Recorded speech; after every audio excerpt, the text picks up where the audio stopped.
Okay, hello everyone. If you want to tweet along, we've kind of commandeered the #CDE MOOC hashtag if you'd like to join in. So I'm the resident techie, if that's the right expression. I am head of fixing things and breaking things and generally laying the pages out in random ways and amateur filmer now, effectively. I'm going to talk about a few things today, and I'll try and follow on from what Patricia said and talk about a few of the other things that we considered when we started our MOOC and how we ran our MOOC. Those of you, this may be new to some of you, those of you that follow the MOOC world may be aware that effectively we have decided that there are two types of MOOCs. There are X-MOOCs and there are C-MOOCs. X-MOOCs in theory tend to be the ones that are provided by Udacity, via Coursera, and I would assume FutureLearn. The C-MOOCs are instead ones that instead rely on the concept of connectivism or the pedagogies associated with that, when the idea is that basically the course happens by people networking with each other, by sharing information.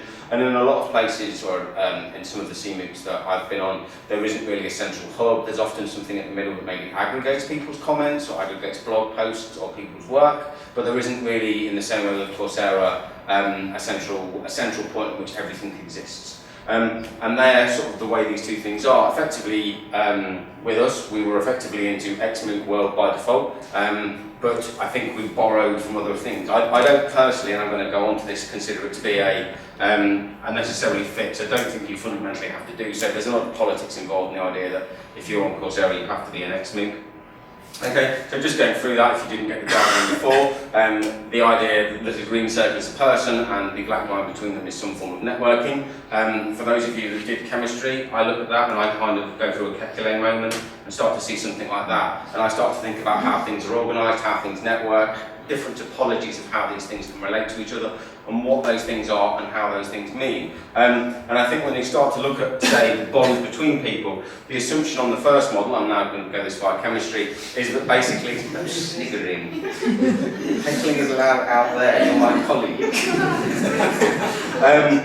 The idea being, but what is this communication? What is this bond between people? Is it a short-term message? Is it a post on a forum? And if it is a post on a forum, then is that a two-way communication? Because if it's just someone having their question answered, then perhaps more like ionic bonding, which is the thing that's happening on the right-hand side. Information is moving between people. Whereas if you were to compare it to, say, to covalent bonding, which is the thing on the left-hand side, you've got a bond between the two. You've got a network. You've got maybe people working together. You've got peer assistance and peer support and things like that. And you start to think about how, if these things are connecting, what forms these things can take. And then you start to think about, well, how can this happen? We've got massive amounts of students, they're all online at different times, they're all doing different things, they all speak different languages. Looks like a straight line. So you start to think about the top things demonstrate that electrons don't behave neatly, they behave crazily, they sit in different ways, they want to do different things. They're not always there, they're not always behaving in the same way, and in the same way we all appreciate that people are free to do what they want. They can act of their own volition, they've got no obligation to respond to things, they've got no obligation to share information with each other. Some of them don't want to be on social networks, some of them do want to be on social networks. So the idea that the C-MOOC would work for everyone and the X-MOOC won't work for people, I think is problematic, because there's an assumption almost of consistency, which I don't think really applies. So if I look at our students, just as an example, I counted 26,000 in the first week, but the official data says 14,000.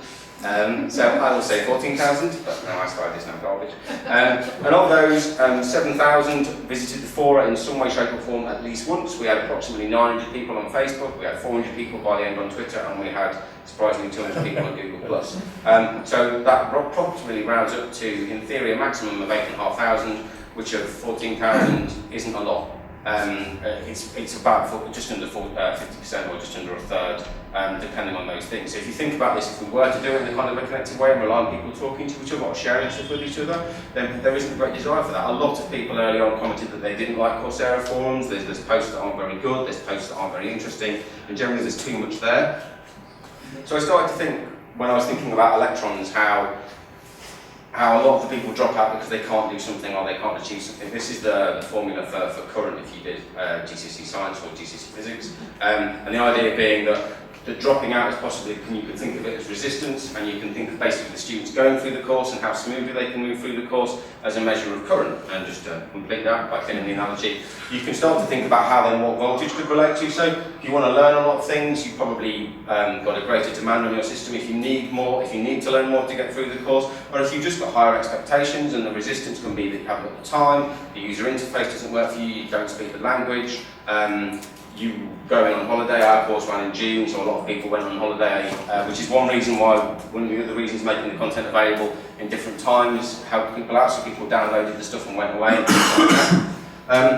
So you can start to think about how this relates to the concept of scale and how the concept of massiveness is, and that basically perhaps massiveness occurs, or the problem with this something of scale is that basically you can put too much through a system and then it blows. But then as the corollary to that, you can start to think, well, maybe we're not giving people enough electricity, maybe we're not giving them enough content, maybe the reason that the MOOC fails, which is one of the senior XMOOC criticism, is the XMOOC doesn't give you enough anyway. And if you think about, say, a series of parallel circuits, what you're really doing is you're not giving people enough, so they've not got enough electricity to learn properly, or they've not got enough stimulus or attention to learn in the way that we would hope on other courses. But then you can keep, I think you can move on from that and you can start to think about how well you can build it. So if we think of this again as Coursera and we think of that as other things, the problem with this is that if we take Coursera to be the thing in the middle, if Coursera goes down or you've got trouble accessing it, then the whole thing fails. You've got a single point of failure, whereas if you've got a more distributed content, that'll work. So one example that we had, for some strange reason, some of our students found that our Coursera videos were too quiet. But if we uploaded the same video to YouTube, it was loud enough. Now it's the same video being uploaded, going through some form of transcoding process, but you put it onto Coursera and they complained that it was too quiet, so if you put it onto YouTube, it was fine. No idea why, but examples being that you can put things in different places. And the idea being that the course also has presence, and that you have different ways of appearing to different things. You can also start to think about this, again, looking to blur the sort of scenic analogy, but the more you've got something like that, it's simpler to join because you can just connect to the middle, whereas if you wanted to join that, you may have to find multiple people involved. But also you've got the fact that you've got outreach, so the more you are in distant places, the more you are, the more chance you've got. So if you're on YouTube, people can find you on YouTube. If you're in SlideShare, people will find you in SlideShare and you can link back into your course, so you can bring people into your course once the course has started, or before the course has started as well. And you start to think about how that may also benefit because you can run using the Web 2 phrase, the long tail, that the more you put your stuff possibly into other places, so we put our slides into SlideShare, we did social media, we got stuff into the cloud, how you can basically help that your course can keep going afterwards. So you may not, if you put everything into one site into Coursera and you close down enrolment, then people can't access the course anyway, and people wouldn't be able to do the assessment once the course is closed, but they can still access the content. But the more distributed your content is, there's more chance for you for teaching to occur once the thing is finished. So roughly speaking, the circles correspond just to the size of the words inside, they're not actually to scale. So most of our stuff is in Coursera, we've got stuff in SoundCloud, we've got stuff in YouTube, we've got stuff generally in the cloud, so all of our ebooks are in the cloud, we've got stuff posted at the University of London, and we've got social media, so Google, Twitter, Facebook, and all of those things. But in theory, going back to the idea about current flow and electricity, not everyone's going the same way through it, not everyone's using the same thing. Some people, if we go back to the surveys, one of the things in the surveys, people didn't find the Twitter chats useful who didn't partake in them, people who did partake in them found them useful, which sounds obvious, but it's one of those things that if you're building this that everyone's going to have the same experience, or everyone needs to do all of the same stuff, then some people are going to come up against the resistance because they don't want to do that, or they haven't got a Twitter account, or that doesn't work for them. Whereas the more you can kind of make it optional or have core things, then the more flexibility you give people, perhaps less resistance, and perhaps people find it easy to move through the course. And then you can start thinking of these structures about routes. Now if you look at this again, it's quite a good route because to get from anywhere else to anywhere else on the diagram, it's just one step, so all the journeys are the same. And then perhaps rather than thinking of connectivism as just a layout or just as a way of people talking to each other, you can think of it as basically a user interface design and making a good experience. I don't know how many of you have seen other Coursera MOOCs or been on other pages. Pages that Patricia showed, we spent a lot of time. So simple things like the video thumbnails. You'd kind of assume perhaps that the site will do that for you. It doesn't. We had to do that ourselves, so we had to go through screenshot that. In terms of the page layout there's a lot of HTML hard-coded into those pages to lay that page out in that way. We had to do a lot of stuff just in formatting that page. You get a very basic text editor. It doesn't do an awful lot. Then you have other things. So we basically put most of our stuff into Coursera and then linked out to it elsewhere. So although we weren't perfect like that, And then you've also got a consideration of MOOC literacy. So if it's a C MOOC, you're expecting people to be able to use social networks in some way. If it's an X MOOC, you're expecting people to be able to use a site and how that kind of stuff works. But in one of our surveys, most people who did our MOOC had not done another Coursera course, but most people also found that the navigation was very easy. I don't think anyone said it was difficult. No. So hopefully we can back up what we said by that fact. But then you also get a question with MOOC literacy is people will say, one of our feedback said that people complained that this wasn't like other Coursera courses. So there's kind of a question about how much people see this as a Coursera course provided by the University of London or a University of London course provided by Coursera. And then there's also a question about certain things. So we did formative assessment, we didn't call it formative assessment, but a lot of people didn't get the idea that they could do a test that didn't count to their final mark. I've been on more American MOOCs where people would describe things as being midterms, something that we don't necessarily have over here, but you wonder how, when you may take a course online, some of that language becomes spurious or becomes confusing to people who aren't used to that kind of experience. But again, whether this is a new kind of pedagogy, whether you need to have these structures in place, or whether you should avoid these terms, or whether this in itself creates a problem. Okay, so going back to that, on this site of MOOC News and Reviews, it's not a site that I would describe as prestigious or something, but this basically just for this quote, which basically kind of covers the next part of what I'm going to talk about, which is the idea of how there's almost a conflict between pedagogy and marketing and how you want to do that. I mean, Patricia talked about reputational risk, but there's also this idea about how whether you're doing the course as an educational experiment because you're doing it to encourage people to join your course or to promote the university, and how you can balance those things out. And so you can think about various things. So this is basically some of the considerations. So the topology of where you want to put your content, how you think that people are going to behave, the pedagogies you want to use in that.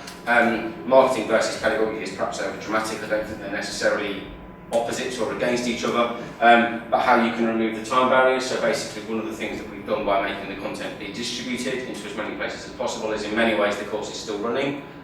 You can't do the assessment anymore, but you can get at all of the content without having to log in. It's all on open sites, it's all available for download. If anyone's done basic marketing, there were considered 4 Ps in marketing, which is price, product, promotion, place. And it's perhaps at the 5th P is pedagogy, where you can think of this as the MOOC doing that, is that you're taking those things and you're harnessing them together. And I think it's important, that is probably the most important thing, is you work out early on how to balance those two out, because there's inevitably going to be a point at which you have to think, if this course is really, really hard, people are going to be put off applying for your university, but if we make it too easy, they're going to think that your university is easy. And how you gauge that level. We were entry-level degree level in terms of what we did, so our first year of a degree, and how that relates to other people. But how people again see it, some people will see it as university level, some people are doing it for fun. And again, this covers onto differences. So again, going back to the current analogy, some people are doing it because they think it's a university level qualification, some people are effectively doing it a bit like it's night school, they basically just want to do something for fun. And then you can start to think, going back to the topologies, how if someone's doing it because they think it's a proper university education, or they think of it as being akin to doing a university education, then they probably want certain things, they probably expect certain things, they're probably going to be spending more time and effort doing it, they're probably going to commit more to it. Whereas someone's doing it something sort of to pass the time, they probably want it to be a bit more fun, they want it to be a bit more enjoyable, they're probably not going to engage with the same level of intensity, they're probably going to need less support, they're just kind of happy, they just kind of take it or leave it almost. And it's balancing those two things out. One of the classic one of the good measures that we saw, that if you were a native English speaker or English was your first language, you primarily were doing the course for fun, pretty much. Whereas if you were someone whose first language wasn't English, you're primarily doing it for continual professional development or to get some sort of qualification. And that straight away as 2 cohorts, and you probably have to describe that as 2 cohorts. That's really hard to deal with. And then this is the point you get to here, unfortunately in the dark bit, which is when you scale up to 24 or 14,000 people, how do you gauge that? How do you balance that out? And going back to the user experiences, I call this scale as Fordism, but that sounds too educational.